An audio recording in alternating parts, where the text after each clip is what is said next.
മദ്യപിച്ച് പരിശോധന നടത്തിയ മോട്ടോർ വാഹന വകുപ്പ് ഉദ്യോഗസ്ഥനെ നാട്ടുകാർ തടഞ്ഞുവെച്ച് പോലീസിൽ ഏൽപ്പിച്ചു. എറണാകുളം തൃക്കാക്കരയിലാണ് ഈ സംഭവം ഉണ്ടായത്. മത്സ്യവില്പന നടത്തുന്നവരിൽ നിന്ന് പിഴ ഈടാക്കുന്നത് ശ്രദ്ധയിൽപ്പെട്ട നാട്ടുകാർ വിഷയത്തിൽ ഇടപെടുകയായിരുന്നു.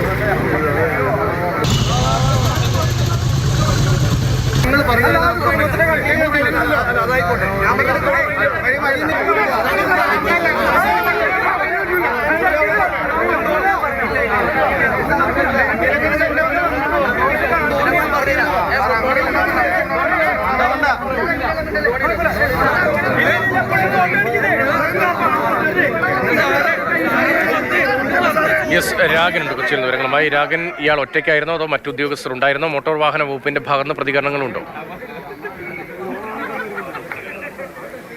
ഇയാൾ ഒറ്റയ്ക്കായിരുന്നു എന്നതാണ് വ്യക്തമാകുന്നത്.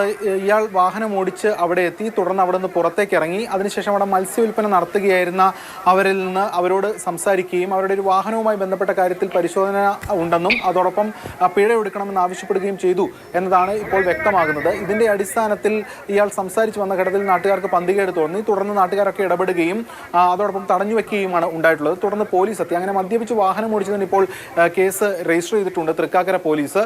എന്തായാലും തുടർ നടപടി ഉണ്ടാകും എന്നാണ് പോലീസ് വ്യക്തമാക്കുന്നത്. നേരത്തെ ജാമ്യത്തിൽ വിടുകയും ചെയ്തിരുന്നു. അതേസമയം വകുപ്പ് തല നടപടിക്കുള്ള സാധ്യതകളും ഏറെയാണ്. റിപ്പോർട്ട് ചോദിച്ചിട്ടുണ്ട് എറണാകുളം RTOയോട്. RTO ഉടൻ തന്നെ റിപ്പോർട്ട് കൈമാറുകയും ചെയ്യും. എന്തായാലും ഇതുമായി ബന്ധപ്പെട്ട കൂടുതൽ അന്വേഷണവും പരിശോധനയും ഉണ്ടാകുമെന്നാണ് മോട്ടോർ വാഹന വകുപ്പ് ഇപ്പോൾ അറിയിക്കുന്നത്. ശരി, രാഗിനാണ് കൊച്ചിയിൽ നിന്ന് ഈ വിവരങ്ങൾ നൽകിയത്.